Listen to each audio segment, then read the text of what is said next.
Welcome back to Sleepy Historian.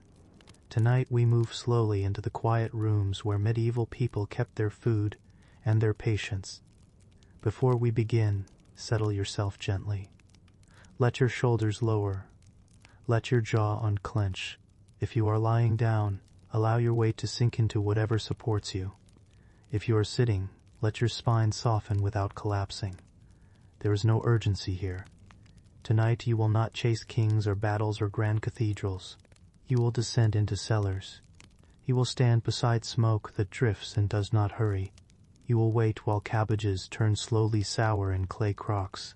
And within the first quiet truth of this story, there is something that may surprise you. Medieval people did not eat fresh food most of the year. Most of what you would place in your mouth, if you lived then, would already be weeks old, or months, or in some cases a year. You were always eating the past.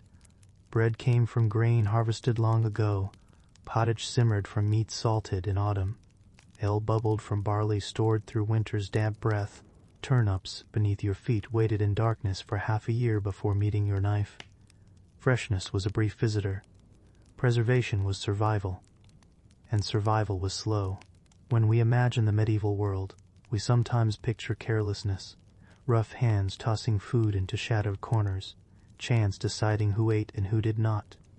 But hunger in the Middle Ages did not come because people were foolish. It came when storage failed.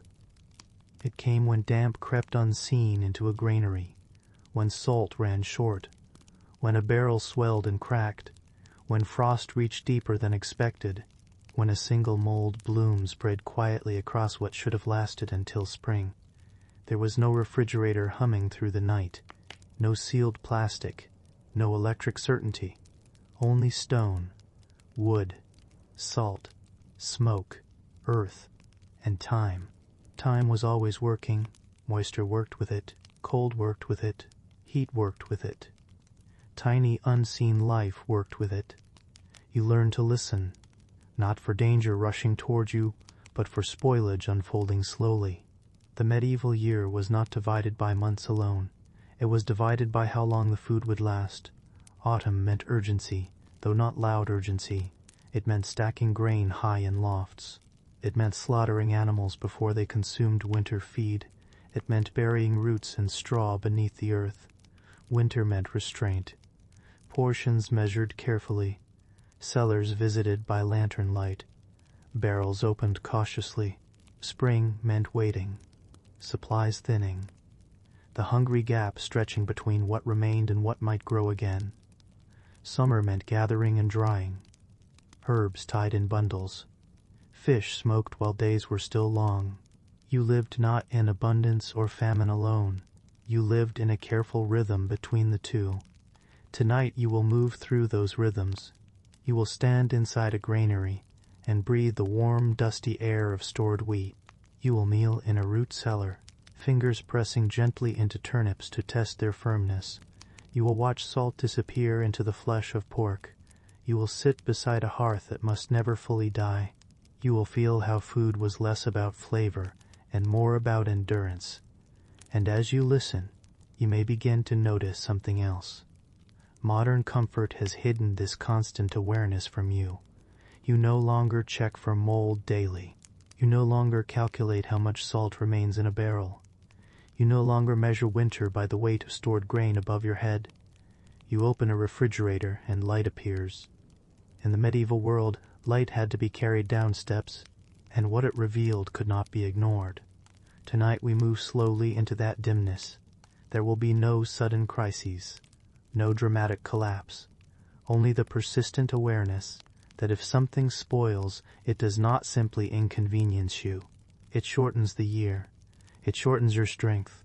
Sometimes it shortens a life quietly, not with violence, but with the slow thinning of meals, until one morning someone does not wake as easily as before.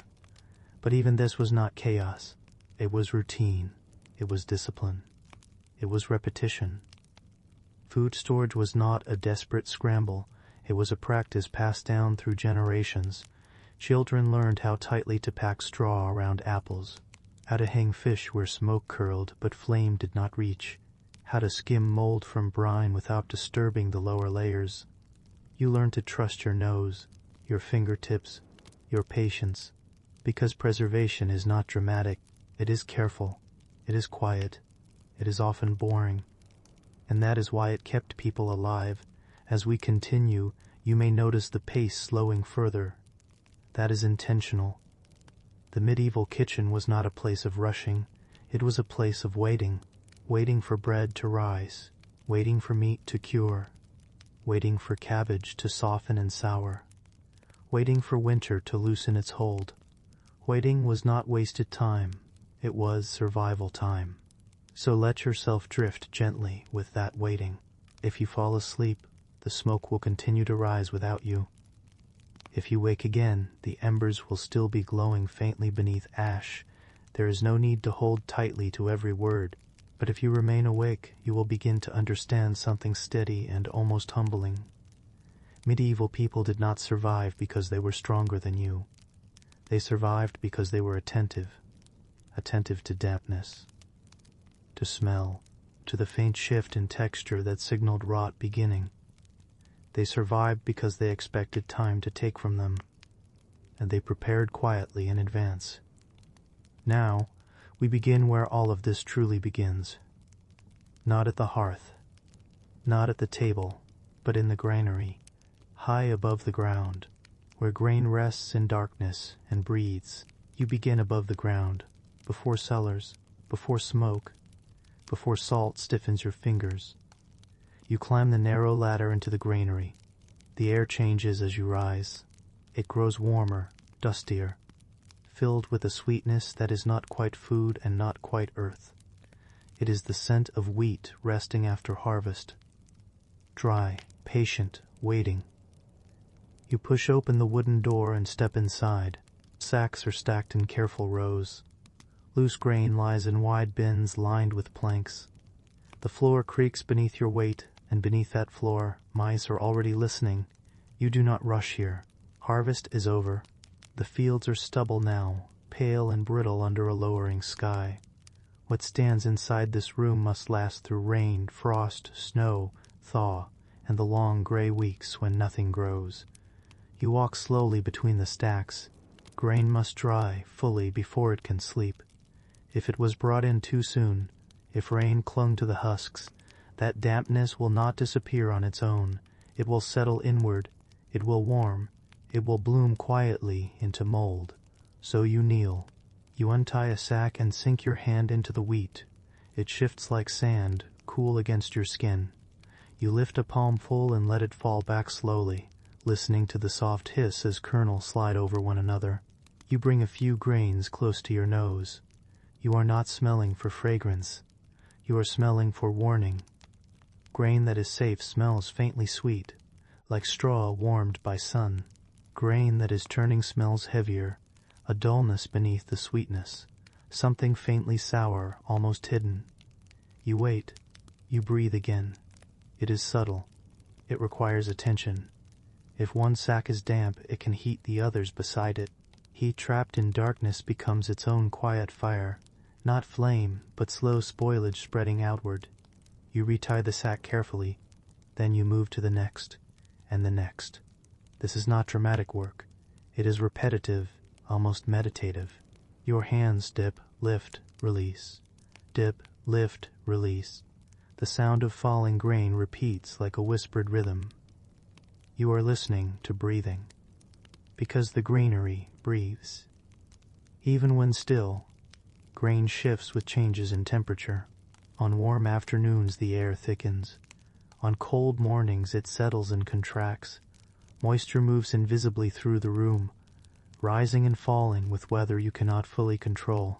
You open the small shuttered window slightly, allowing a narrow blade of air to pass through. Ventilation is not comfort, it is protection. Too much air invites dampness. Too little air traps it. Balance is constant. You straighten slowly and brush dust from your knees. Your clothes already carry the scent of harvest. It will cling for days. Above you, the rafters hold shadows. In those shadows, birds sometimes attempt to nest. Beneath the floorboards you hear faint scratching. Mice are patient too. You set simple traps along the edges of the room, not in panic, but in routine. Grain does not only spoil from moisture, it vanishes in small mouthfuls. A handful taken each night becomes a sack over weeks. Loss in the medieval world is rarely sudden. It is gradual. It accumulates. You return the next day, and the next. During the first weeks after harvest, you visit daily. Your body grows accustomed to the ladder, the weight of the door, the smell of stored abundance. Outside, rain begins to fall more often. You hear it drumming against the roof while you stand among the sacks. Rain means you must check more carefully. You press your palm against the wood of a bin. It feels dry. That is good. You run your fingers along the lower boards, searching for coolness that might signal seepage. You kneel again. Dip. Lift. Release. Always listening. Sometimes you think you detect a faint warmth in one corner of a pile. You do not ignore it. You shift the grain gently with a wooden shovel, spreading it thinner so air can move between kernels. It is slow work. You do not empty the entire bin in alarm. You adjust. You monitor. At night, lying on your straw mattress, you think about the grain above your head. You imagine dampness creeping inward. You imagine a sack heating unseen. You will climb again in the morning. This is how survival feels, not heroic, not desperate, but attentive. As autumn deepens, your visits become less frequent. Every few days instead of every day. The grain settles into stillness. The scent stabilizes. You begin to trust it, but trust is never complete. In especially wet years, entire villages have opened their granaries in midwinter to find clumped, blackened kernels, useless and bitter.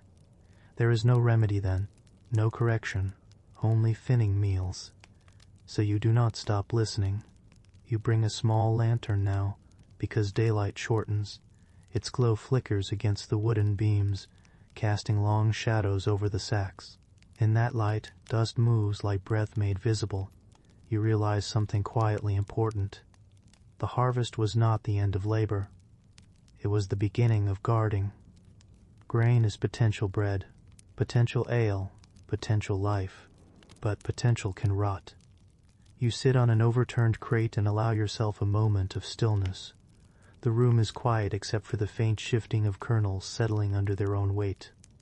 You feel the year pressing forward. Soon frost will harden the fields completely. Soon the granary will feel colder. Soon snow may seal the door. When that happens, you will climb less often. But you will climb less often. Because above the ground in this dry wooden chamber rests the measure of how long winter can stretch without fear. You stand once more and move through the rows. Dip. Lift. Release. The grain falls cleanly. For now it is safe. For now it breathes evenly. And you descend the ladder slowly, pulling the door closed behind you, carrying with you the quiet understanding that survival is not decided in a single moment. It is decided in rooms like this, rooms that smell faintly of straw and dust, rooms where patience is more valuable than strength, rooms where the year waits in stillness, and you wait with it. If grain is patience stored high above the earth, salt is patience packed into flesh. You begin this work when the air turns sharper. There is a stillness that comes in late autumn, not silence exactly but a thinning of sound. Leaves loosen. Fields fade. The animals in your care grow heavier, fed through summer's abundance. You cannot keep them all. Through winter, fodder is scarce. What grass once rose freely, now lies flattened and cold. To feed every animal until spring would mean thinning your grain stores too quickly. So you choose. It is not a choice made loudly. It is not cruel in the way we sometimes imagine. It is seasonal. Slaughter belongs to autumn. You rise before dawn on that morning. The sky is pale, the air sharp enough that your breath is visible. Your hands are steady. They must be. There is work to do before the cold deepens. When the animal is brought down, you move efficiently. There is no spectacle, no haste, only familiarity. You separate muscle from bone, fat from sinew. Cuts are portioned according to how they will be preserved. Some will be eaten soon, most will not. Most must last. Salt waits in coarse gray piles in a wooden trough nearby. It does not glitter like modern table salt. It is uneven, heavy, precious. In some regions it has traveled far to reach you, drawn from coastal pans or mined from underground seams. It costs effort to obtain. You do not waste it. Inside a large barrel, you begin layering. A thick bed of salt at the bottom, a slab of pork laid carefully atop it, more salt, another slab. You press firmly, ensuring contact. No air pockets, no exposed edges. Salt does not simply flavor. It draws moisture outward. It tightens flesh. It creates an environment where rot struggles to begin. You sprinkle more along the seams, rubbing it gently into crevices. Your fingers grow cold and rough from contact. The work is rhythmic. Lay, cover, press. Lay, cover, press. Lay, cover, press. The barrel fills slowly. You pause occasionally to measure your supply.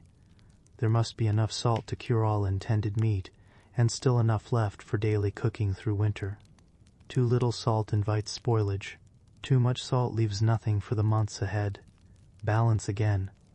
You finish one barrel and seal it with a wooden lid, weighted by stone. It will not remain dry. Within days, liquid will gather at the bottom, drawn from the meat itself. A brine will form, submerging the lower layers completely. That brine is protection. You do not open the barrel immediately. You wait. Waiting is part of curing. In the days that follow, you check for seepage along the seams. If liquid escapes, air may enter. If air enters, rot may follow. So you run your fingers along the edges each morning. Cool wood. Dampness contained.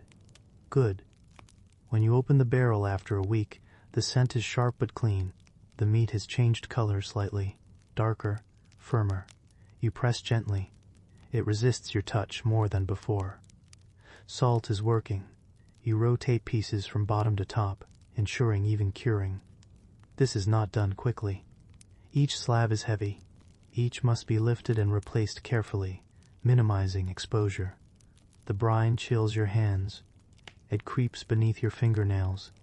You close the lid again. Outside, frost begins appearing in the mornings. The ground stiffens slightly underfoot. The window of safety narrows. If meat is not cured before sustained cold, the process slows unevenly. If it is left too long before salting, spoilage may already have begun invisibly. Timing matters. Weeks pass. You return to the barrel every few days. You listen for subtle shifts in smell. Clean salt has one scent, turning meat another. You trust your senses more than any clock. Some cuts will remain in brine through winter, taken out only when needed and soaked to reduce saltiness before cooking. Others may later be hung to dry further, becoming dense and durable. You are building security in layers. Grain above, salted meat below. Protection against the long stretch of gray months. The work is not glamorous.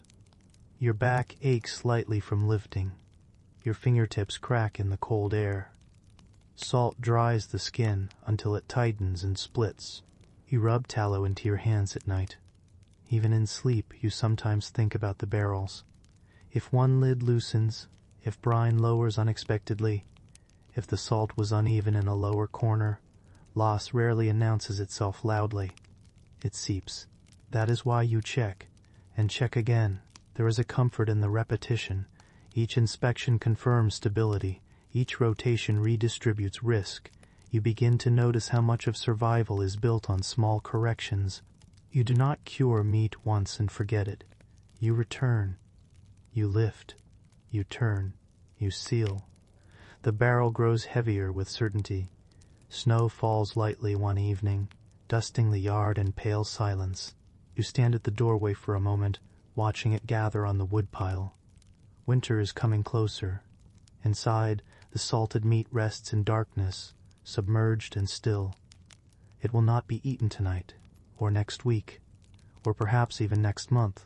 But when deep cold arrives and fresh slaughter is impossible, when fields lie frozen and granary doors open less often, you will descend to this barrel. You will lift the lid slowly. You will draw out a firm slab, pale with salt, preserved against time. You will soak it, cook it, slice it thinly, and you will taste autumn in midwinter. Not because autumn remains outside, but because you captured it. Salt is not seasoning, it is insurance. It is stored labor. It is trust in the idea that preparation can outlast weather. You wipe your hands and place the final stone atop the lid. The barrel sits quietly against the wall. You leave it there, not forgotten, but secured. And you step back into the thinning light, aware that beneath the stillness of your yard, beneath the hush of approaching frost, layers of protection are forming.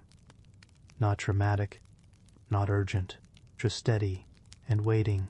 Salt preserves by drawing water away. Smoke preserves by lingering. You step into the smokehouse at dusk. The doorway is low. You bend slightly as you enter. Inside, the air is already thick, not choking but heavy, as if it carries memory in its folds. This is not a roaring fire room. There are no bright flames. At the center, beneath a suspended lattice of wooden poles, a shallow pit holds a bed of coals. Above it hang strips of meat and fish, suspended from hooks and twine, spaced carefully so they do not touch. You close the door behind you. Light dims to a soft amber glow. Smoke curls upward in patient spirals, drifting past the hanging cuts, wrapping them slowly in scent. You kneel beside the pit. The wood chosen for this fire is deliberate. Oak if you have it. Beech, sometimes fruit wood when available. Greenwood is avoided. It sputters too harshly. Resinous wood is risky. It can leave bitterness. You add a small piece to the coals. Not too much. This is not cooking. If the fire grows hot, the meat will cook rather than cure. Its surface will harden too quickly, trapping moisture inside. Moisture that can rot later. If the fire dies, smoke thins. Without smoke, air and dampness settle directly on flesh. So you tend to balance, a slow burn. You sit back on your heels and watch. The strips above you are already darker than they were days ago. Their surfaces have tightened slightly. Edges curl inward. Fat beads faintly along seams. You rise and walk slowly among them, examining. Each piece hangs in stillness. You touch one gently. It feels firmer than fresh flesh. Drier. Cool from the circulating air. You inhale. The smell is layered. Wood, meat, a faint sweetness from the smoke itself. Your clothing carries it long after you leave. Your hair will hold it too. This is the scent of preparation. You return daily, sometimes twice daily if weather shifts. On damp days, smoke must be steadier. Moisture in the air competes with preservation. On dry days, the process moves more easily, but you must still guard against heat. You crouch beside the coals and stir them with a long stick. Embers glow softly, like low stars. Too bright is danger. Too dim is risk. You feed the fire in small increments, always small. The smokehouse is quiet except for faint crackling and the occasional drip of condensed moisture falling to the floor. Weeks pass in this room. You measure time not in days, but in texture. Fresh meat yields easily to pressure. After a week of smoke, it resists slightly. After two, it stiffens more firmly. You lift one piece and test its weight. Lighter. Water has left it gradually, replaced by the memory of wood. You hang it again. The rafters above darken over time. Smoke stains them deeper each season. The entire room carries the history of previous years, faint traces embedded in wood grain. Sometimes you sit on a small stool near the door, simply watching the thin gray stream rising toward the beams. There is patience in this watching. It is not wasted time. If smoke thins unexpectedly, you notice. If flame flares, you react. But mostly it is steady. Your eyes sting slightly after long hours inside. Your throat feels dry. When you step outside into cold evening air, it feels shockingly clean, but you return. Because this process cannot be hurried, in especially cold weather, you must ensure the interior does not drop too low in temperature. Extreme cold slows drying unevenly. In unseasonably warm weather, you guard carefully against insects, closing vents more tightly. You adjust without alarm. One evening, you detect a faint sourness near a lower strip. You lean closer, inhaling carefully. It is subtle. You remove that piece and examine it in better light. Its surface feels slightly softer than others, not yet spoiled but vulnerable. You shift it higher, closer to stronger smoke. You increase the fire slightly, not dramatically, just enough. You do not panic. You correct. That is the rhythm of preservation. You think about winter again, about the weeks when snow seals the yard and wind presses against shutters, when fresh meat is impossible, when salted pork must be rationed carefully.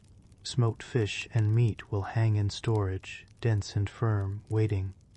They will be shaved thinly into stews, added to pottage in small pieces, stretched over days.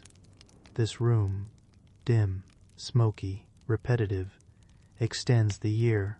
You reach up and gently adjust a hook that is twisted slightly. Spacing matters. Air must circulate between pieces. Even now, as you stand quietly beneath them, moisture continues to leave the flesh. Smoke continues to settle into fibers. Time continues to pass. There is no sudden transformation, only gradual change. When at last a piece is fully cured, you remove it and carry it into storage. It is significantly lighter now. Its surface is darkened and firm. You tap it gently against your palm. Solid. You hang it from a beam in a cooler room, where it will rest until needed. Then you return to the smokehouse. Because others remain. The work repeats. Add wood. Watch smoke. Touch surface. Adjust position. Add wood. Watch smoke. Wait. Outside, the last leaves fall. The sky grows lower and grayer. Breath becomes visible with each exhale. Inside, beneath the rafters, the smoke curls upward like a quiet promise. You stand for a final moment before leaving. The fire glows steadily.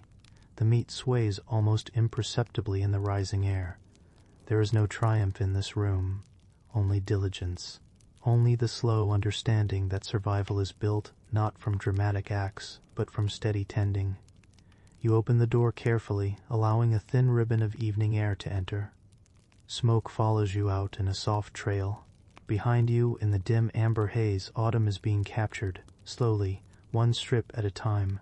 You step inside because the wind is sharper near the coast, and the smell is stronger than you expect. It is not rot. Not quite. It is the scent of damp wood, old brine, and the faint sweetness of fish that has already begun its long surrender to preservation. The building is low, its beams darkened by years of vapor rising from open barrels. You duck your head without thinking. Even if you are tall enough to stand, you learn quickly not to. This is the salt house. In medieval Europe, along the North Sea, in parts of England, in the towns of the Baltic salt, was not seasoning. It was strategy. It was patience. It was insurance against hunger. It was the difference between spring and starvation. You do not think of it as precious at first. It looks simple, white, granular, ordinary. But you know now, as you stand here in the dimness, that without it entire communities would face winter differently. Without it, fish would not travel inland. Without it, meat would not survive the weeks between slaughter and frost. And so you wait, because salting is mostly waiting. The men around you are not hurried. Their movements are repetitive and deliberate. They lift fish herring, mostly out of wicker baskets, their scales still silver in places where the light catches. They split them with small, practiced cuts. The sound is soft, not violent, just the steady whisper of knife against flesh. You are handed one. It is colder than you expect. Your fingers grow stiff as you mimic the motion. Slice, open. Remove. Lay flat. The smell deepens, not unpleasant. just undeniable, a smell that clings. Salt is scooped in wooden bowls and pressed into the cavities, into the skin, into every place moisture hides, because moisture is the enemy. You do not know the word bacteria. No one here does. But you understand that wetness invites change, that warmth invites decay, that salt slows something invisible and persistent. You pack the fish in layers inside a barrel, one layer of fish, one layer of salt, pressed tight. You lean your weight into it, and you feel the resistance. You realize something quietly unsettling. This is not cooking. This is not improvement. This is interruption. You are interrupting time. The barrel will sit, days, weeks. The fish will weep their moisture into the salt. The brine will thicken. The flesh will harden and pale. Eventually, the barrel will be sealed. Perhaps loaded onto a cart, perhaps rolled onto a ship, perhaps carried inland to people who have not seen the sea in their lives. And when they open it, months from now, the fish will still be edible, not fresh. Not pleasant in the way fresh is pleasant, but safe. You wipe your hands on your apron, though the scent remains. Salt preserves by drawing water outward. It pulls from the flesh, from the spaces between cells. It creates an environment where decay struggles to begin. In colder months, this process is helped by the air itself. In warmer seasons, speed matters more. You feel the weight of that understanding settle. If the salting is too slow, the barrel will fail. If too little salt is used, it will fail. If rainwater enters, it will fail. And if it fails, you may not know until winter. You step back and notice how quiet the room truly is. There is no shouting, no drama, only breathing. The scrape of wood, the dull thud of packed fish. The work is not heroic, it is preventative. You carry another basket. Your shoulders ache sooner than you expect. The baskets are heavier than they appear, water still clinging to the fish, dripping in thin trails onto the packed dirt floor. Outside, the sky is low and gray. You do not see much sun in these months, and that is part of the plan. Salting alone is rarely enough. Air matters. Coolness matters. Sometimes after the initial packing, fish are removed and hung in the wind to dry further. The salt does its quiet work, and the breeze finishes what the salt began. You step outside for a moment, and you see them. Rows of fish strung by their tails along wooden frames. Their bodies stiffening, their eyes already dull. The air moves across them steadily, not harshly, just enough. You stand there longer than necessary, because something about it feels like a pause. These fish were alive not long ago. They moved in schools beneath the surface. Now they hang in silence, becoming winter. And you realize something else. Medieval food storage is not about abundance. It is about managing absence. You return inside. The barrels are stacked along the wall, marked with crude symbols burned into the wood. Some are meant for nearby villages. Others are destined for monasteries. Some may travel as far as inland Germany or beyond, carried along rivers and roads. You run your hand across one of the sealed lids. It is slightly damp. You press harder, checking for weakness. The coopera, the barrel maker, has done his work well. Tight staves, secure hoops. Barrels matter almost as much as salt. Because if the container fails, the preservation fails. You sit for a moment on a low stool and flex your fingers. They are cracked from brine. Small white lines form where the skin is dried. This is what survival feels like here. Not battle, not fear, just repetition against decay. You think about how often people imagine medieval diets as crude or careless, as though food was merely consumed as it appeared. But here, in this dim salt house, you see the opposite. This is calculation, quiet calculation. You know that inland communities will soak these salted fish in water before cooking, sometimes overnight. The flesh will swell again, though never fully returning to what it was. It will be boiled, sometimes stewed with onions if onions are available, sometimes simply eaten with coarse bread. It will not be delicious. It will be necessary, and necessity has its own flavor. The hours pass slowly. You do not notice at first how stiff your back has become, or how the room grows colder as evening approaches. The barrels absorb the chill. The salt crystals crunch softly under your boots. Someone lights a small lantern. The flame is weak. It barely pushes back the gloom. But it is enough. You continue packing, layer after layer. Salt and flesh, flesh and salt. The rhythm becomes steady, and that is the true shape of medieval food storage. Steady effort in the present to soften the future. You understand now why salt was taxed so heavily in later centuries, why salt roots were guarded, why some towns grew wealthy on this white mineral alone. Without it, preservation becomes uncertain. With it, time bends slightly in your favor. You rise once more and step outside again. The wind has grown sharper. The hanging fish sway faintly. Their bodies are firmer now. You imagine them months from now, removed from barrels, soaked, cooked, eaten by candlelight in the cottage far from here. You imagine a family eating in silence. The taste strong, perhaps too strong, but filling. And you imagine that without what you are doing now, that winter meal would not exist. The salt house is not glorious. It is simply necessary. You return to your place and continue. There is still more to pack, and winter is always closer than it seems. When the salting is finished, or nearly finished, you step away from the barrels and into another kind of preservation. This one does not begin with whiteness. It begins with smoke. You push open the low wooden door and feel it before you see it. A slow warmth presses against your face, not the sharp heat of a hearth meant for cooking, but a lingering, patient heat, the kind that does not rush. The smokehouse stands apart from the main dwelling. It must. The air inside is thick, and the scent clings to everything. Clothes, hair, tools. Even breath seems to change inside it. You step in. Above you, dark beams stretch across the ceiling, blackened from years of smoke rising and settling.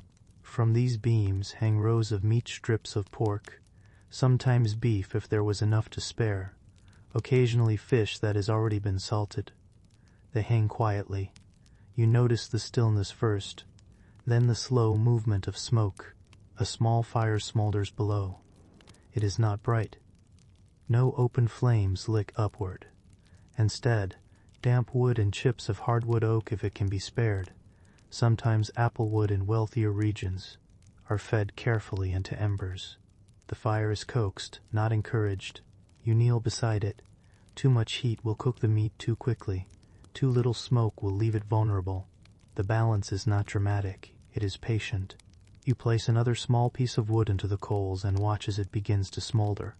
A thin ribbon of gray curls upward, touching the underside of the hanging meat before spreading outward, filling the room. You cough once, softly. Then you grow used to it. Smoking, like salting, is interruption. It dries the outer layers of flesh. It coats them with compounds that slow decay. It discourages insects. It hardens the surface. You look up at the nearest slab of pork.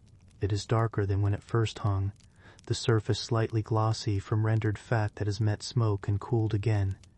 You reach up and press your fingers against it gently. Firm, not stiff, not yet, but firm. Time moves differently in here. There are no clocks, no bells, only the rhythm of checking the fire, adding wood, adjusting vents, waiting. Hours fold into one another. You sit on a low stool and let your eyes adjust further to the dimness. There is something almost comforting about this space. The smoke softens the edges of everything. Light filters through in muted shafts. The air hums faintly with the sound of embers shifting. You think about how many families rely on this room. A pig slaughtered in late autumn cannot be eaten at once. It is too much meat, too much for one household. So it is divided, shared, salted, hung, smoked. Each step extends its usefulness. Each step buys a little more winter. You remember the first time you entered the smokehouse. The air had seemed oppressive, Your eyes watered constantly. You worried you would suffocate. Now you understand that suffocation is not the danger. Neglect is. If the fire dies for too long, moisture may gather again. If the smoke becomes too heavy and the temperature rises, fat may drip too quickly, leaving the meat dry and brittle. So you sit. You feed the fire small pieces. You listen to the crackle. Sometimes you step outside and draw in cold air, filling your lungs fully before returning inside. The contrast makes you shiver. The meat above you darkens gradually over days. Its edges shrink slightly as moisture leaves. The smell changes from raw sweetness to something deeper, heavier, almost sweet again, but in a different way. You do not hurry. There is no benefit in rushing smoke. In some regions, especially in colder northern lands, the process can last weeks. The colder air outside helps regulate the temperature inside. In warmer climates, the challenge is greater. Timing matters more. Fires must be even smaller, more cautious. You stand again and adjust a hook. One strip has leaned too close to another. Air must move between them. Smoke must reach every side. You realize something quietly unsettling. You are not making this food better. You are making it survivable. Smoked meat is not tender in the way fresh roast is tender. It is denser, more resistant. It requires soaking or slow cooking later to soften again. But when winter presses its weight against the door, resistance matters more than tenderness. Your stomach growls faintly. You ignore it. This meat is not for tonight. You imagine January, a cold morning when frost clings to the inside of the shutters, when breath forms clouds indoors, when flour is low and vegetables are long gone. On that morning someone will cut a piece from what hangs above you now. They will slice it thin, perhaps boil it with beans if any remain. The broth will taste of smoke and salt. It will be strong. It will warm hands around a wooden bowl. You look at your own hands. The skin smells permanently of smoke now. The lines in your palms hold dark residue. Even washing will not remove it fully. And that is as it should be. Because food storage is not clean work, it is intimate. You know the animals. You see them raised.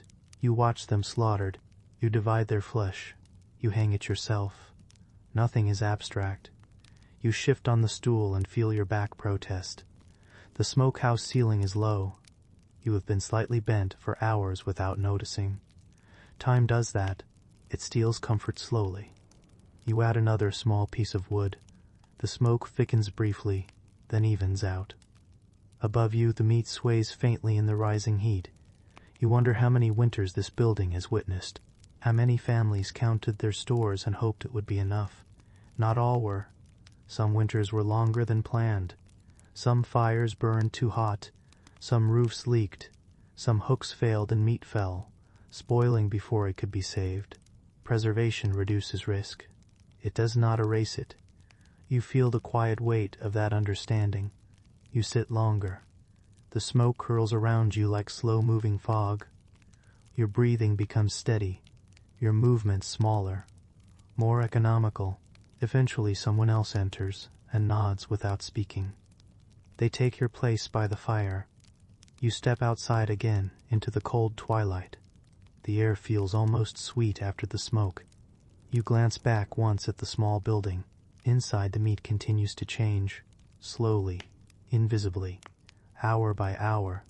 Winter is not here yet, but it is being prepared for, and that preparation smells of smoke. After salt and smoke, you come to what is quieter still.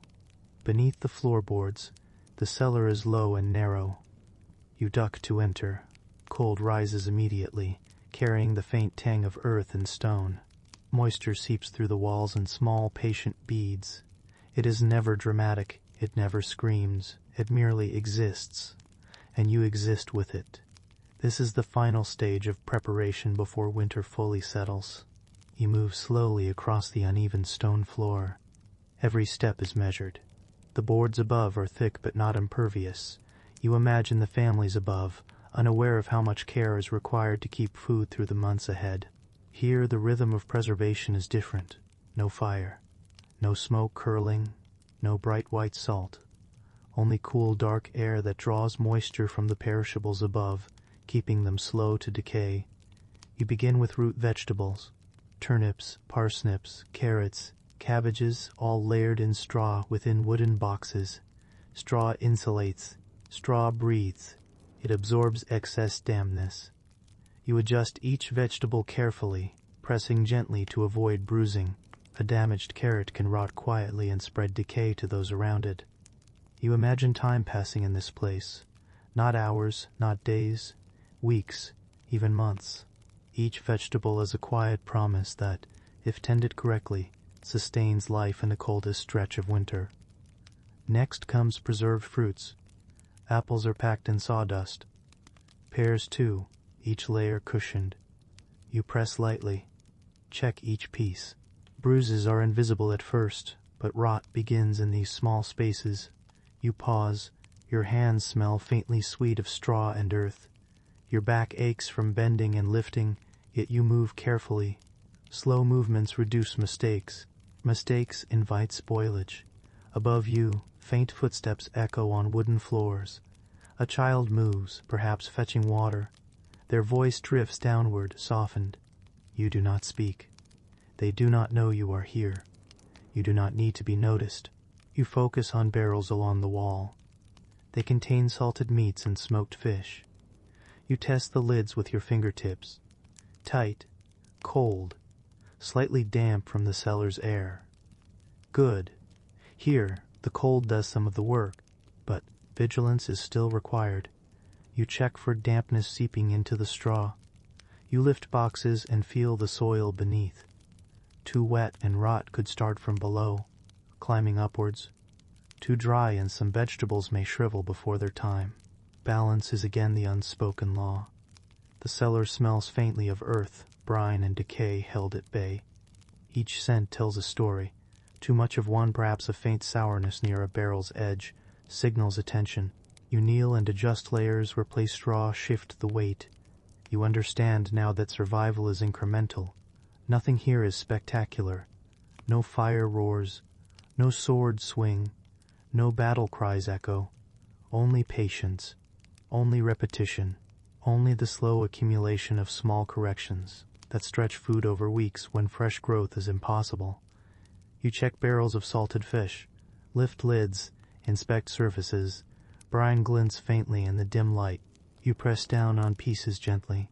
They yield just enough to know moisture is not concentrated. You rotate slabs. Cover exposed areas with more salt if necessary. You lift another box of carrots. They press snugly into straw. You adjust a few that have shifted, ensuring air moves between them. The cool air slows decay, but still you cannot ignore it. Hours pass unnoticed. You sit on a low wooden bench for a moment, back aching, fingers stiff, eyes adjusting to the gloom. You hear the soft drip of water from stone walls, the quiet settling of earth. You breathe slowly. Each inhalation carries the scent of survival, damp straw, cold soil, salt and faint smoke lingering from the barrels above. This is the rhythm of medieval endurance. Not sudden danger, not dramatic starvation, but quiet, persistent management. You imagine the weeks ahead, snow sealing the door above, frost thickening, the wind pressing against shutters.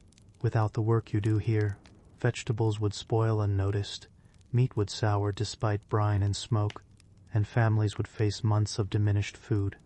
You do not rush. Each adjustment is deliberate.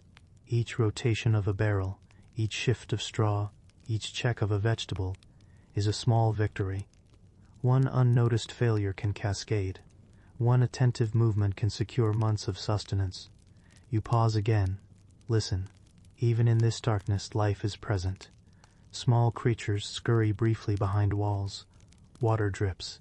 The air moves slightly. The cellar breathes slowly with the earth itself. You realize how medieval survival is always collaborative.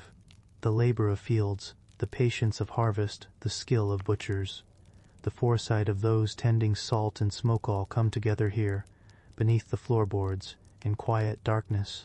You straighten, lifting a barrel slightly to check its base. Cold metal hoops clink faintly. The wood is solid. Brine glints in small pools. Good. Then you move toward the ladder leading upward. Every step upward carries a lightness in contrast to the gravity of this cellar.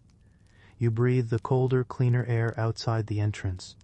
The quiet weight of responsibility remains, but you are momentarily released. You glance back once. The barrels, the straw boxes, the hanging root silent guardians of winter months to come. You understand clearly survival in this era is not about abundance. It is about patience, attention, the accumulation of small, deliberate acts repeated over weeks. You descend once more to adjust a box. Check another barrel. Rotate another slab of fish. Every action is slow, careful, necessary. The cellar remains quiet, as it always has. Darkness presses gently against stone. The air is cold but protective. Time here is measured not in hours but in incremental success against decay. And somewhere above, the household moves unaware, relying entirely on what you have prepared and will continue to prepare in silence. Winter will arrive. Snow will cover the yard. Frost will cling to every surface, and still the work beneath the floorboards ensures that food persists quietly without fanfare. Patience, vigilance, subtlety. That is the life of medieval preservation. Winter comes slowly in the north. Not a sudden strike, but a gradual tightening of cold that presses into bones and seeps through walls.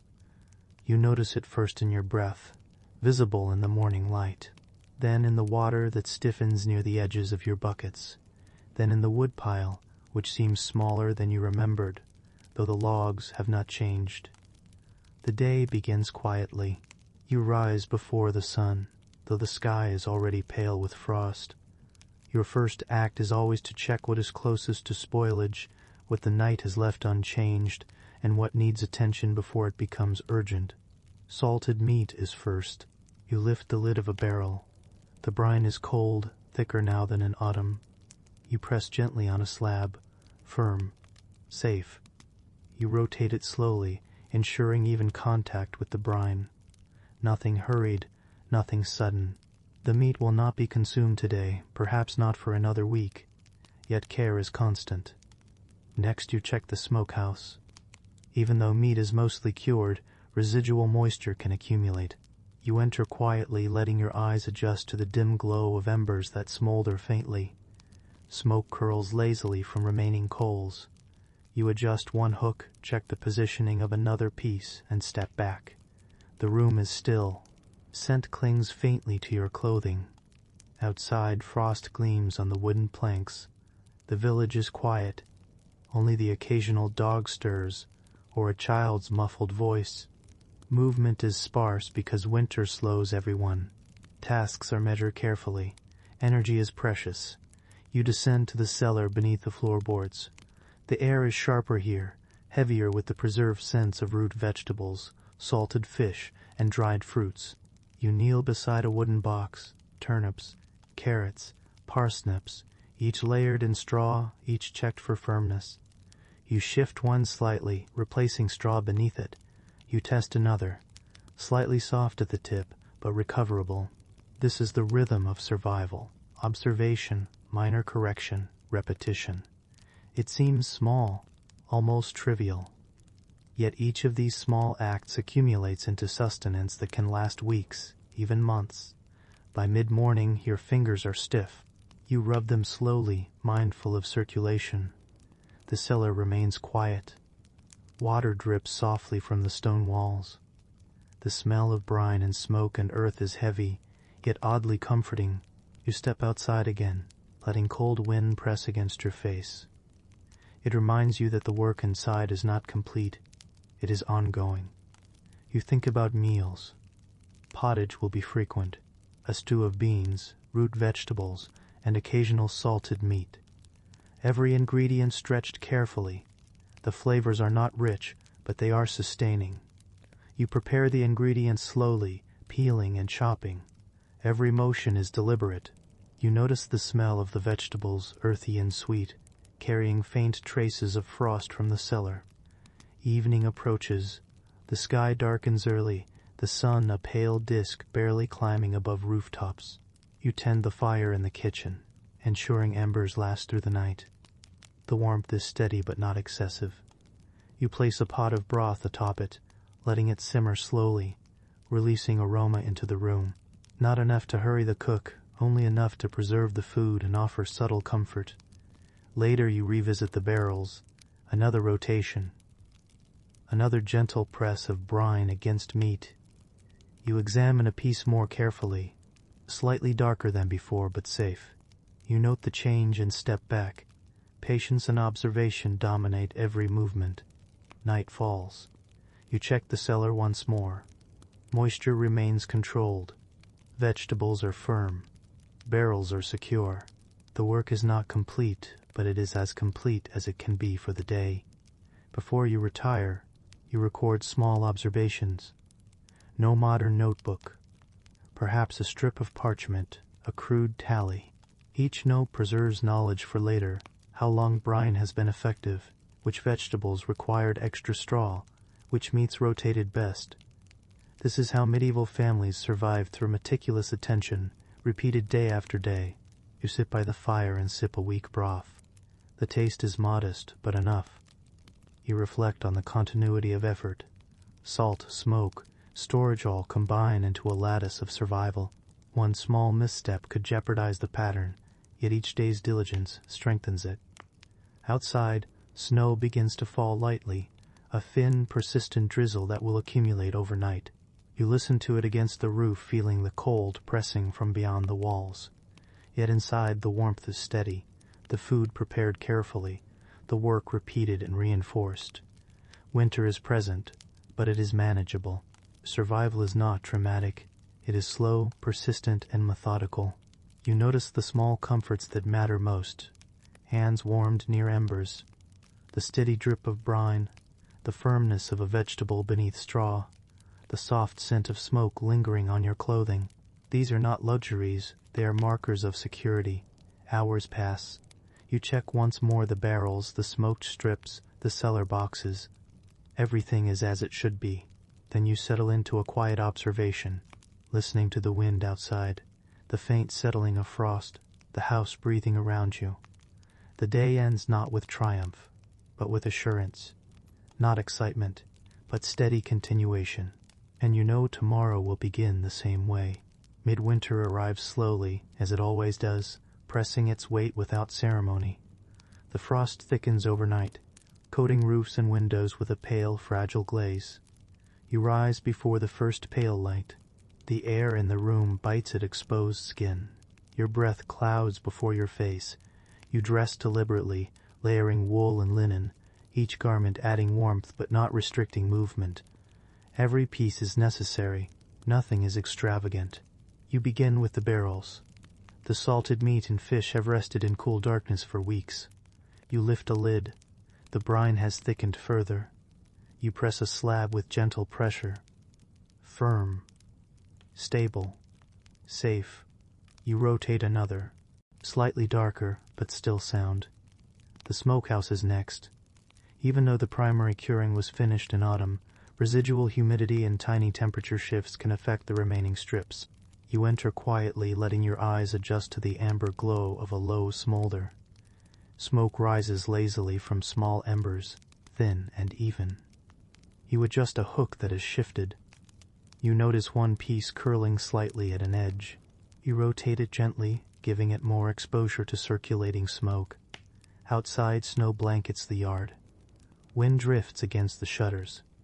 Even inside, cold penetrates, hinting at the persistence of winter beyond stone walls.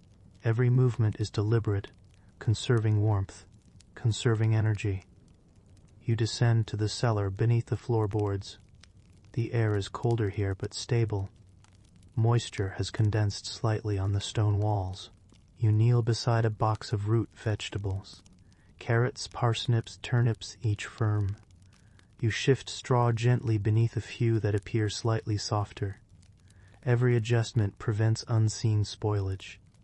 You inspect a barrel of salted fish. Brine glints faintly. You press, rotate, and step back. These checks take hours. There is no rush.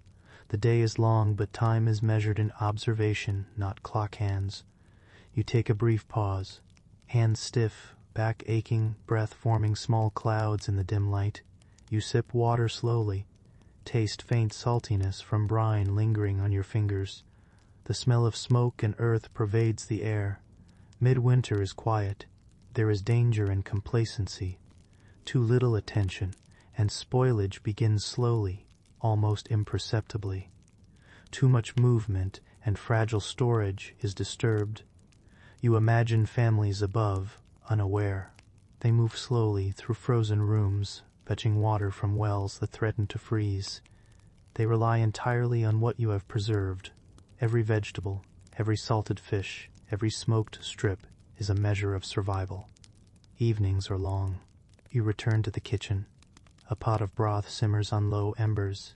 You add dried vegetables, a few pieces of salted meat for flavor, not for indulgence, just sustenance. The aroma is subtle. Warmth fills the room in quiet waves. By candlelight, you record observations, not in haste, not in flourish, just careful notes. Which barrels require additional brine? Which vegetables need extra straw? Which smoked strips show early signs of moisture accumulation? Each mark is an extension of diligence. The day progresses in cycles. Morning, inspection and adjustment. Midday, tending the fire, checking barrels, rotating smokehouse meat. Evening, kitchen work, recording observations, final check of storage areas. Night, rest. And then again.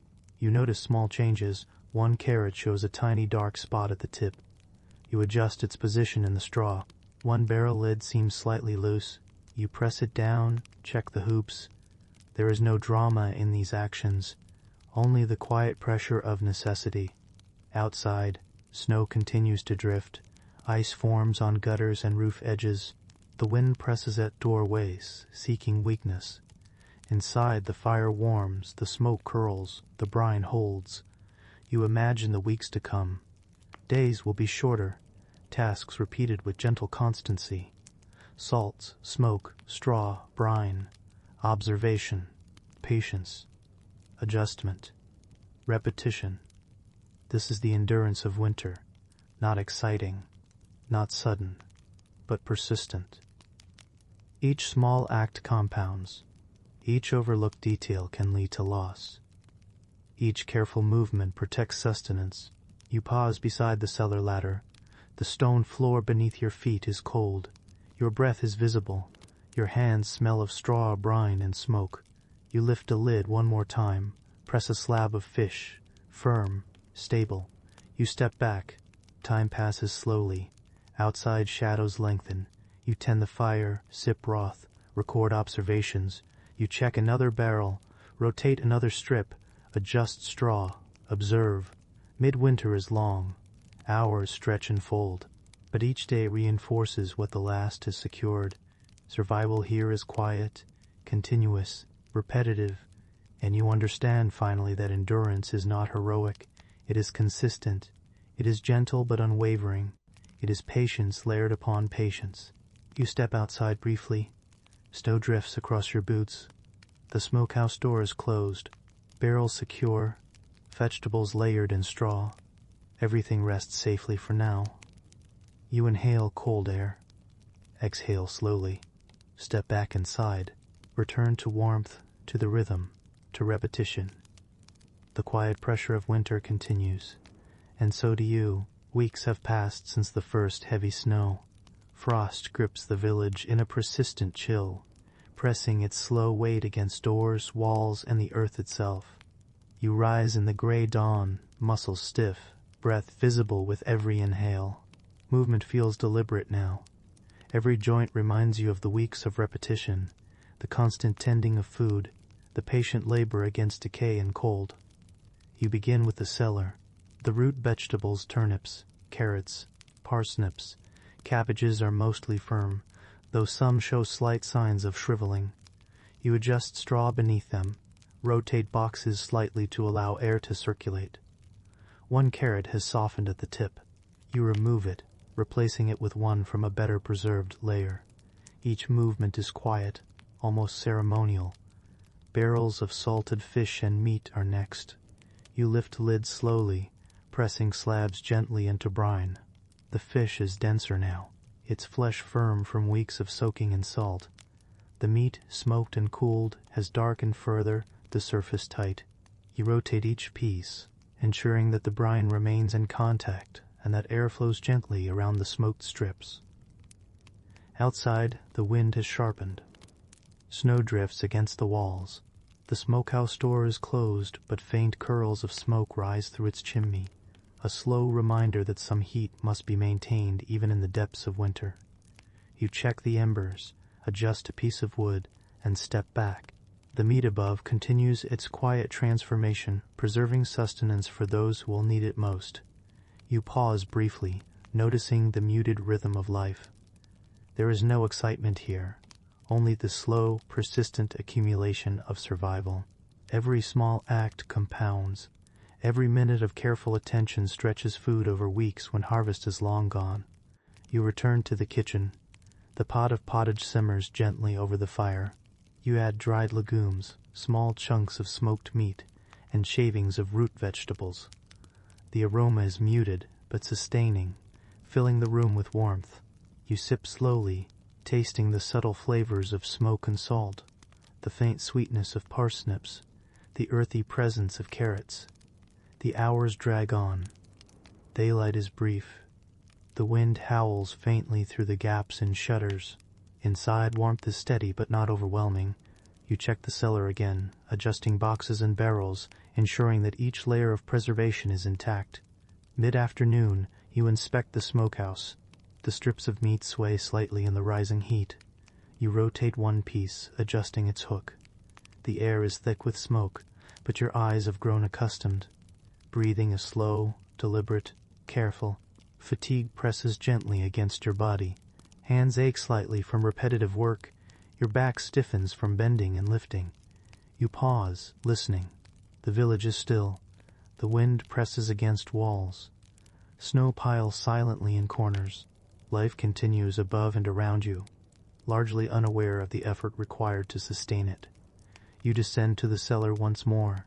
The stone floor is cold beneath your knees. You shift boxes slightly, check the firmness of root vegetables, lift lids of barrels to test brine levels. Nothing has dramatically changed, but vigilance cannot lapse. Winter is long, and even small neglect can have large consequences. You notice subtle shifts. One barrel shows condensation along the lid's edge, signaling a microclimate that could promote spoilage if ignored. You wipe it dry and press the staves tightly. One cabbage has begun to shrivel at the outer leaves. You remove it carefully, adjusting straw around surrounding heads. Each adjustment is quiet, repetitive, methodical. Evening approaches. Light fades quickly, and you tend the kitchen fire. Another pot simmers gently. You slice small pieces of smoked meat, adding them for flavor to root vegetables. Not indulgence, but necessity. Every meal stretches your resources, ensures that your work in salting, smoking, and storage has maintained its purpose. You sit briefly, hands resting on knees, breath slow. Hours have passed in quiet labor. Fatigue presses gently but insistently. You feel the rhythm of endurance, repetition, observation, adjustment. This is not dramatic heroism. It is careful persistence against cold, against decay, against absence. Outside, night falls fully. Snow drifts silently, muffling the world. You check one final time the cellar and smokehouse. Everything remains secure. Food rests, safe for another day. You step outside briefly, inhaling cold, clean air. The stars are faint through cloud cover. The village sleeps quietly, unaware of the work below and within its walls that makes survival possible. You return inside. Firelight flickers on stone walls. The scent of smoke, brine, and earth lingers. Hands ache. Back stiffens. Fingers smell faintly of salt and straw. And yet, persistence continues. You settle near the fire, observing, adjusting slightly when necessary, listening to the wind outside, the faint drip of water from cellar walls, the settling of snow on the roof. Every detail matters. Every small act compounds. Late winter presses on. Time stretches. Your movements are slow. Eyes strain against dim light. Fatigue presses gently. Survival depends not on heroics, but on repeated attention. You pause again, sipping from a bowl of pottage. You reflect quietly. Winter is long, relentless, and patient. And so too must you be. The night grows deeper. The village quiet. The barrels, the smoked meat, the root vegetables, and the potted pottage are all small victories, accumulated patiently over weeks. Each acts as a thread holding winter at bay. And you understand, endurance is the slow work of careful repetition, not dramatic, not urgent, but persistent. This is how life is sustained when cold and hunger press continuously, gently, but insistently. You rise once more for final checks. A barrel lid shifted slightly. You press it. A piece of meat is adjusted on its hook. Straw is rearranged to maintain airflow around vegetables. Tiny movements, small corrections, nothing hasty, nothing spectacular, and then you settle, near the fire, watching shadows stretch across stone walls, listening to snow and wind, breathing slowly, feeling fatigue but also satisfaction in small continuities. Late winter stretches, and so do you. The first hints of spring are subtle, not a sudden warmth, but a slow loosening of winter's grip. The snow softens, settling into damp slush along paths. Frost no longer clings stubbornly to the window panes. The sun lingers slightly longer, casting pale light into rooms that have been dim for months. You rise slowly.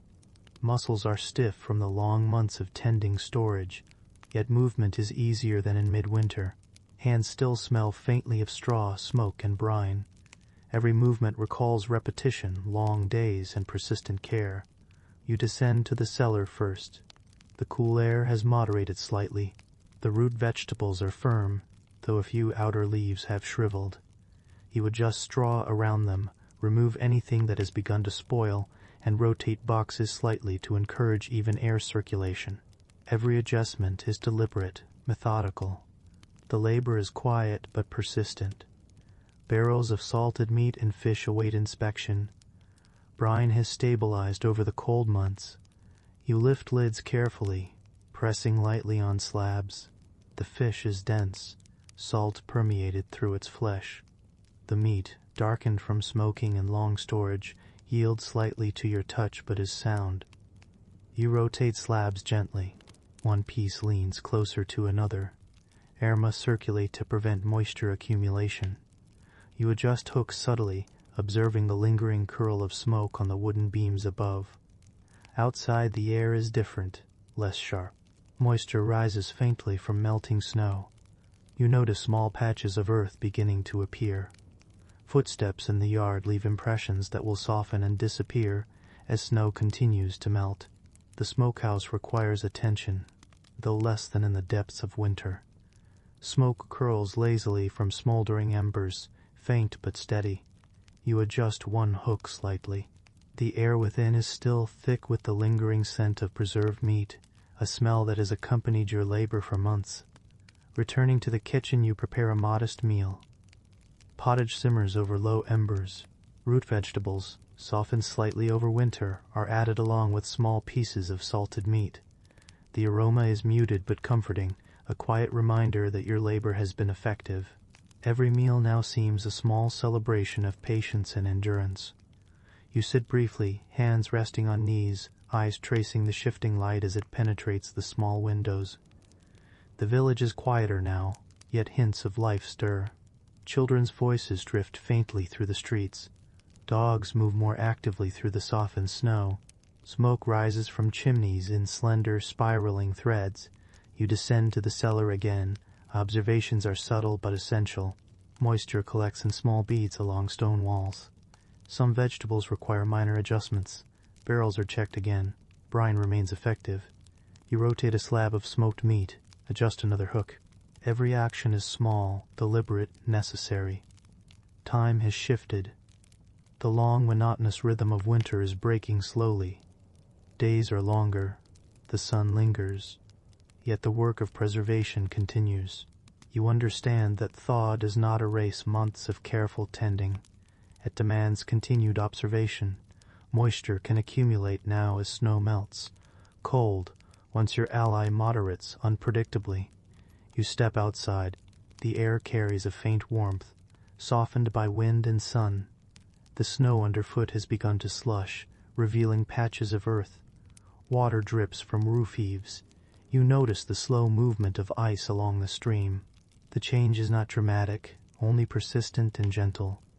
Returning to the cellar, you inspect one final time before mid-morning.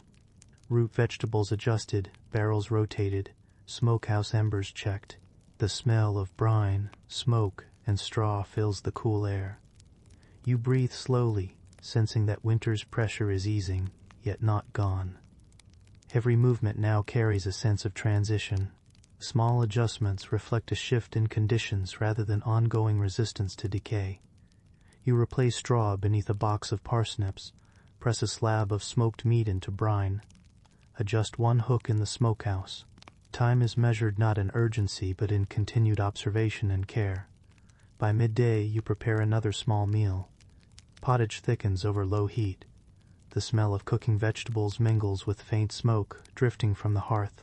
The warmth of fire contrasts with cool air entering from partially open doors and windows. You notice the subtle weight of endurance lifting. Muscles feel lighter. Hands are no longer stiff with constant rotation and bending. You pause, observing the slow thaw outside.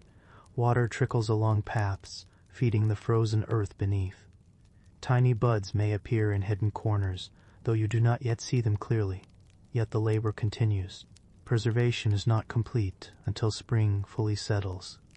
Moisture, warmth, and time demand attention. You adjust a barrel lid, rotate a slab of fish, inspect root vegetables, check smokehouse embers. Each small act ensures that the months of patience will not be undone by gentle thawing. Evening falls. Light is softer. Shadows stretch across the stone walls of the cellar and the wooden floors of the house. Firelight flickers warmly. You sip from a small bowl of pottage, savoring the faint flavors that speak of endurance and careful labor. Outside, the village is quieter now than midwinter. Snow melts steadily. Water drips from roof edges. Smoke rises faintly from chimneys. The work of survival continues, but the pressure eases slightly. You stand near the cellar entrance, observing. The first signs of thaw are subtle, softened snow, faint trickles of water, longer shadows, gentler air. Yet your labor, repeated consistently for weeks, preserves sustenance for those who rely on it. The endurance of winter has passed its midpoint. You inhale the cooler, damp air. Exhale slowly. Step back inside. Adjust one final barrel lid. Rotate a smoked strip. Replace straw beneath root vegetables. Small, quiet acts that have compounded over months. Early spring does not announce itself boldly. It is persistent, gradual, gentle. And so too must your vigilance continue, measured not by drama but by careful observation, slow movements, and repeated attention. The thaw comes gradually, but it brings its own quiet pressures. Snow softens into slush, moisture gathers along walls, and the air grows heavier. The cold that once preserved now begins to ease, and with warmth comes subtle risk.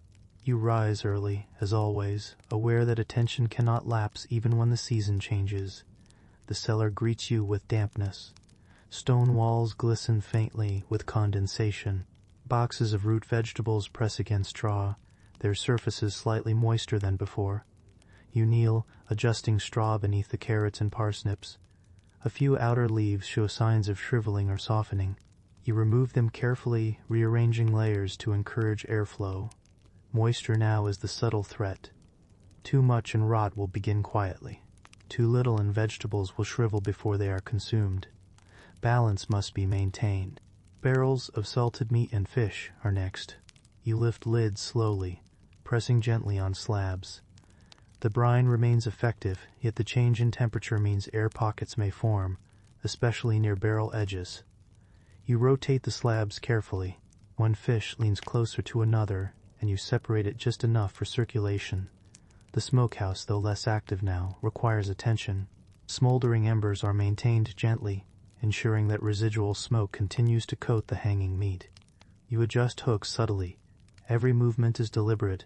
Outside, the village reflects transition. Snow patches reveal frozen earth beneath. Thin streams of water trace paths along rooftops and gutters.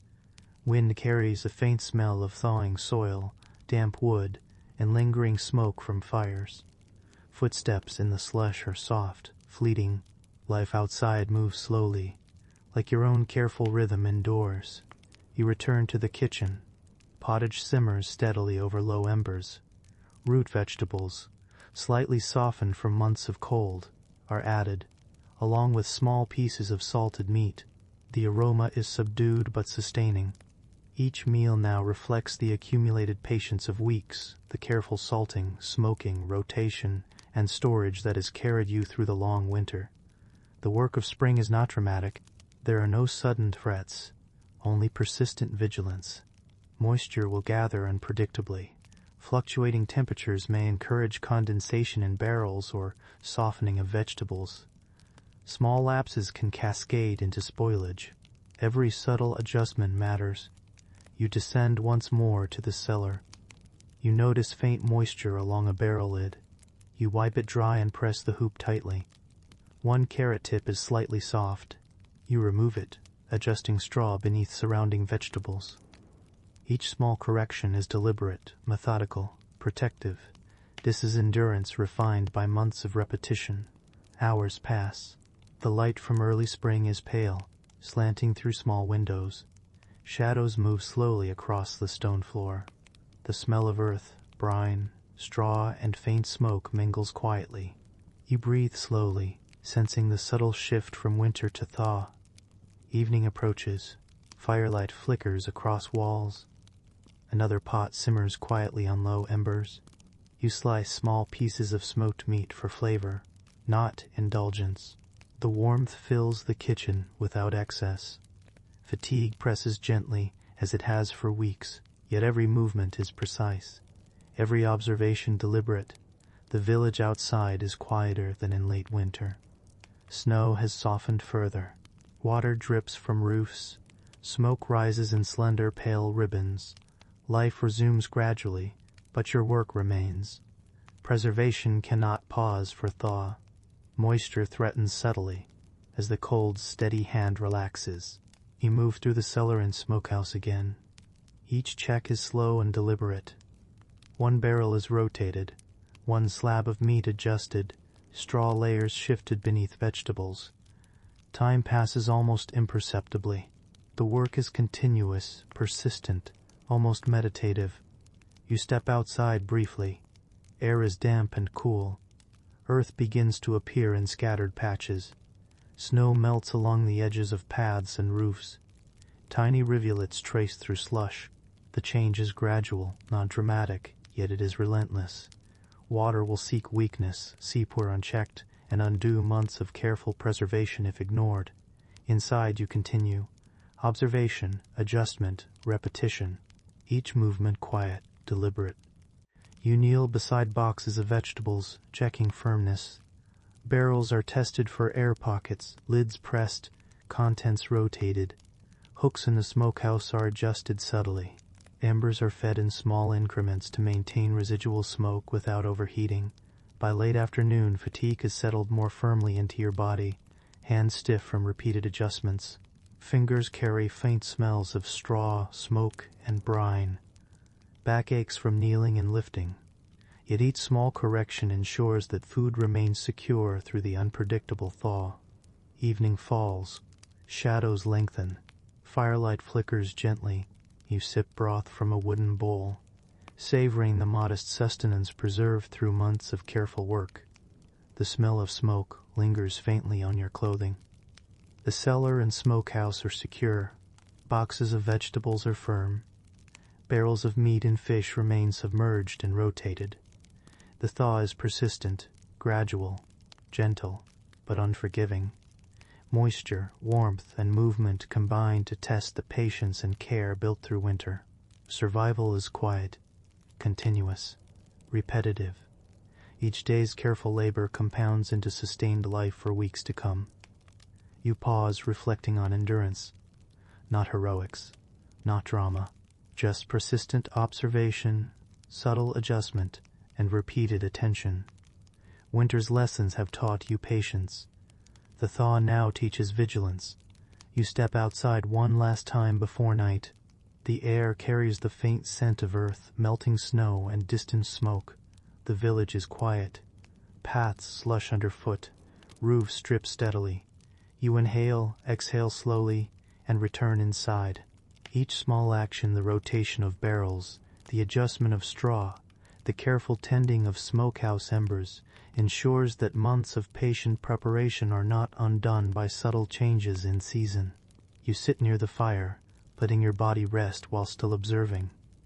Endurance continues, measured not by dramatic events, but by persistent, quiet labor that stretches food, energy, and life across months.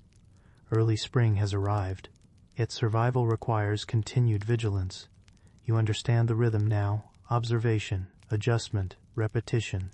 Each act small, deliberate, cumulative. The season changes slowly. So too does your labor. By late spring, the thaw has settled fully. Snow is gone, leaving behind damp earth and early growth. The village smells faintly of soil, wet wood, and the first hints of greenery. The long months of winter and the careful labor within the cellar, smokehouse, and kitchen have carried you through the cold. Now the focus shifts steadily from preservation to managing abundance, though in measured, deliberate steps. You rise early, muscles stiff but lighter than in midwinter. Hands still carry faint scents of straw, brine, and smoke.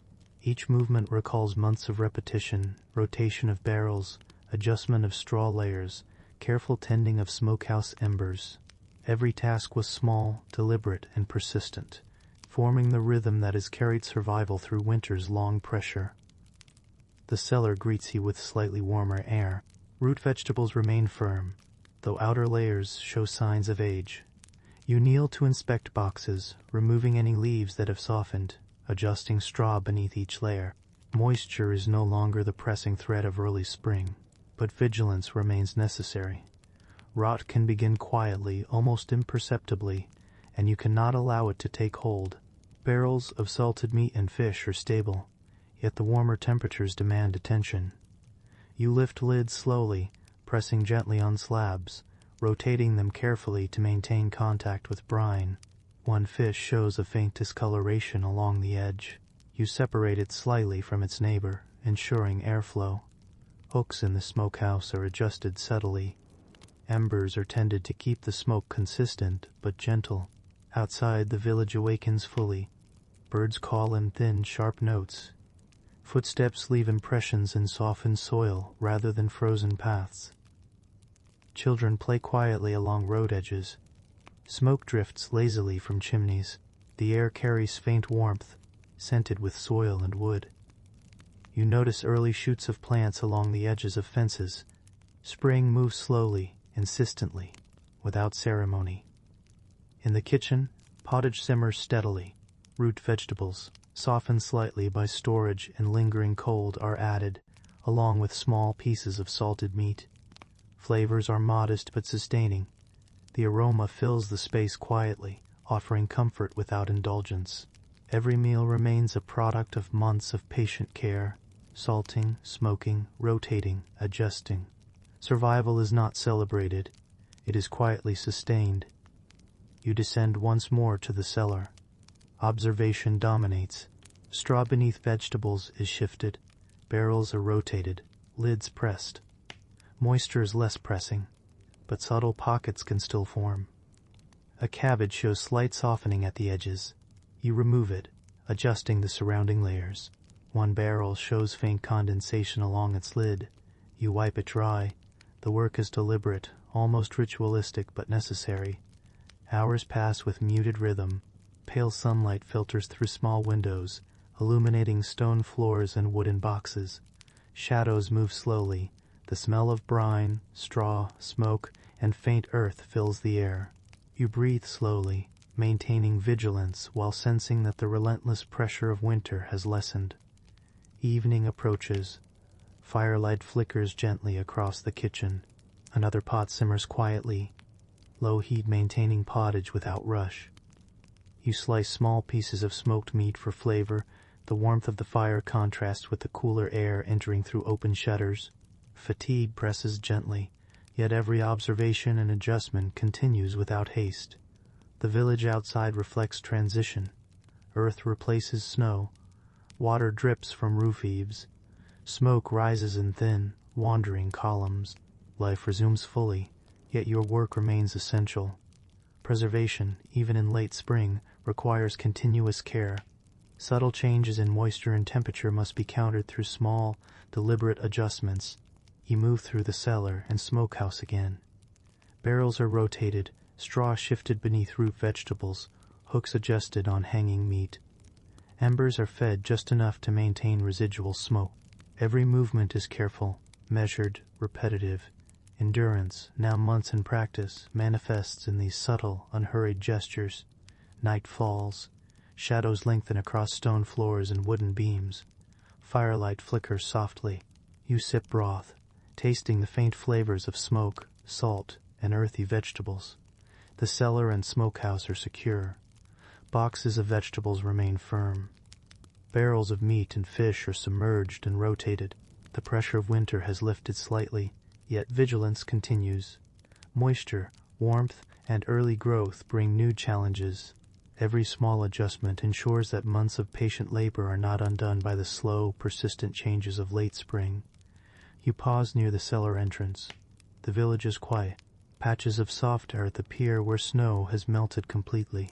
Water trickles steadily from roof edges. Smoke rises faintly from chimneys. The work of survival continues, but the subtle ease of thaw is apparent. Every movement rotation of barrels, adjustment of straw, tending of smokehouse embers is deliberate, cumulative, protective.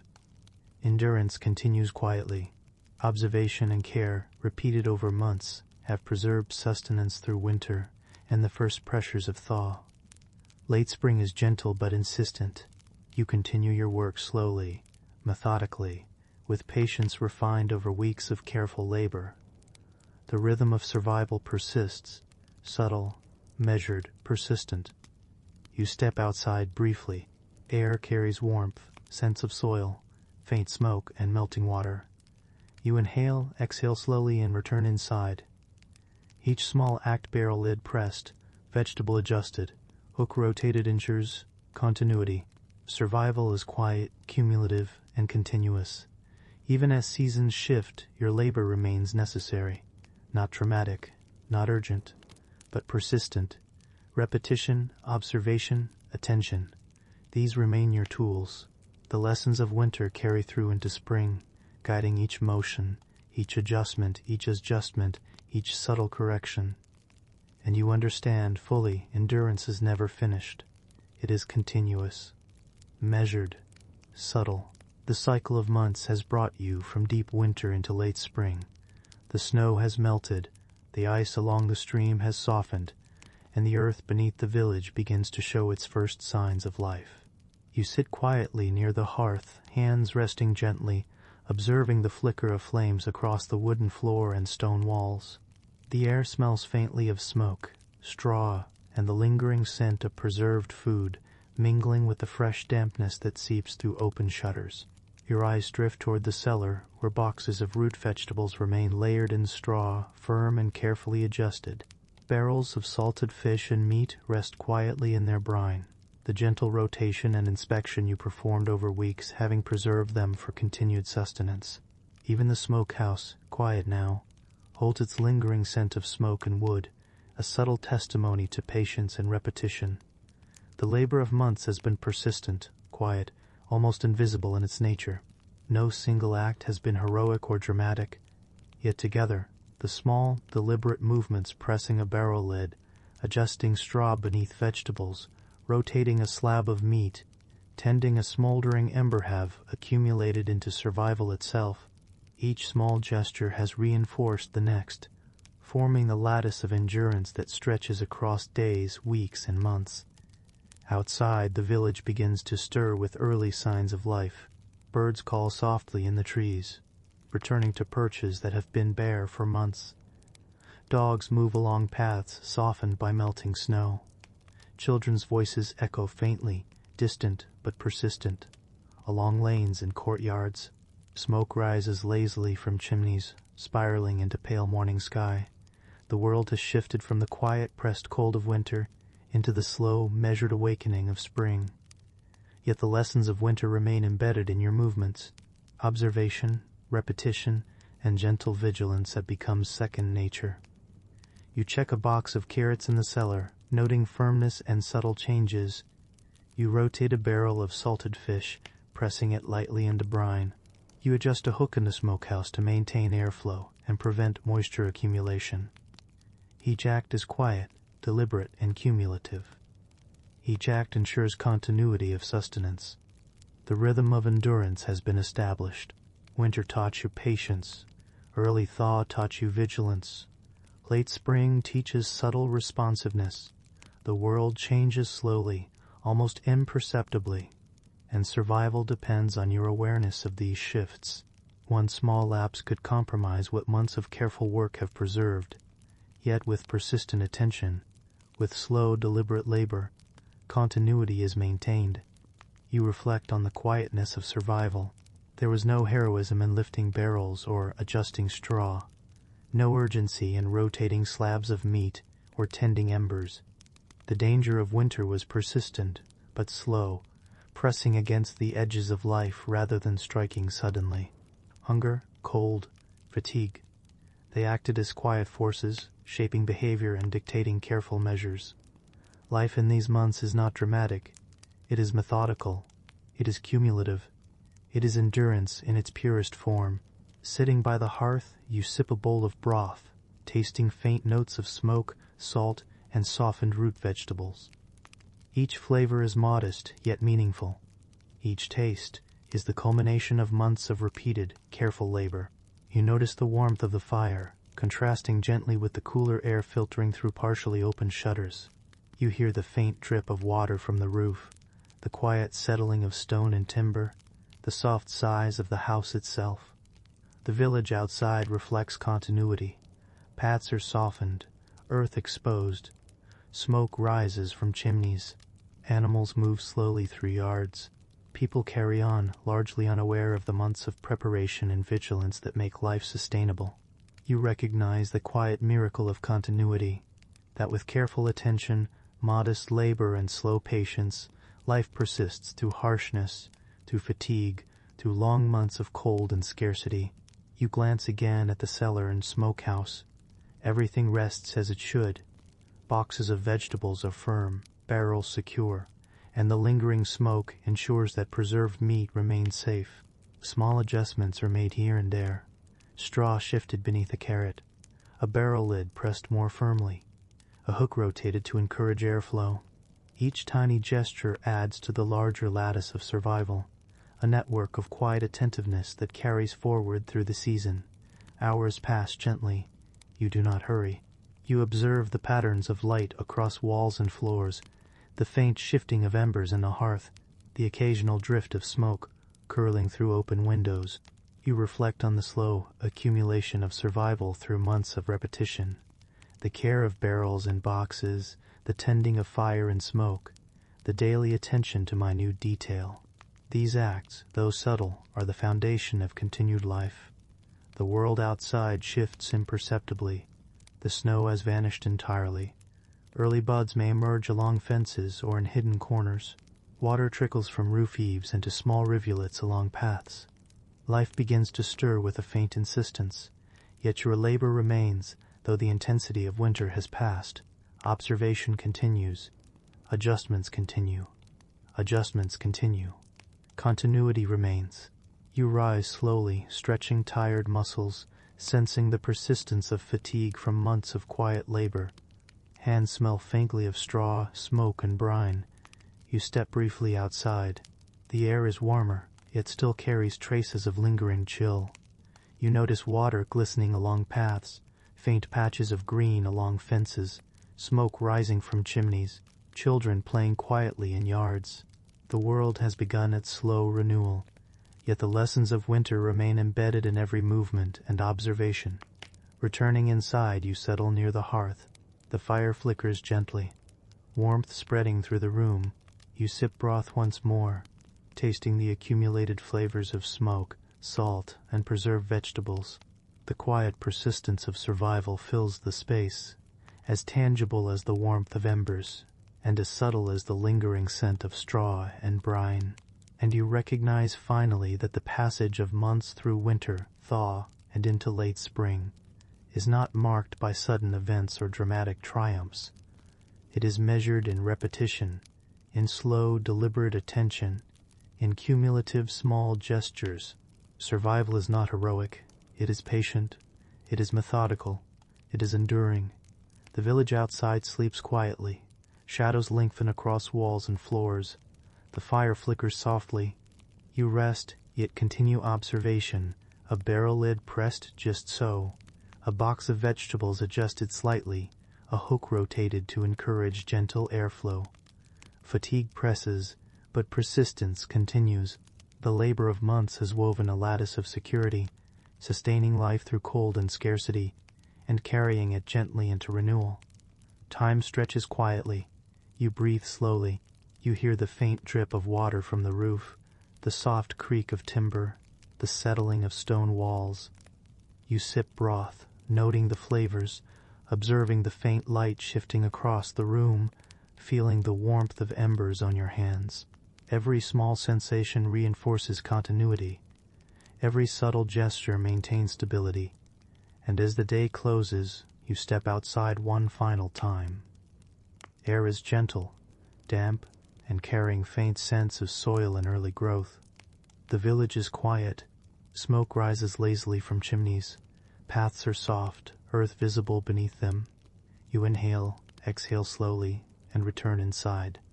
The work continues, subtle, cumulative, persistent. Not dramatic, not urgent, but enduring. Winter is ended. Spring has begun, yet vigilance remains. Small acts of observation and adjustment will carry sustenance through months to come. Endurance is quiet, methodical, continuous, and you rest near the hearth, knowing the lattice of survival you have built through patience, through repetition, through careful attention persists gently, invisibly, enduring across the seasons.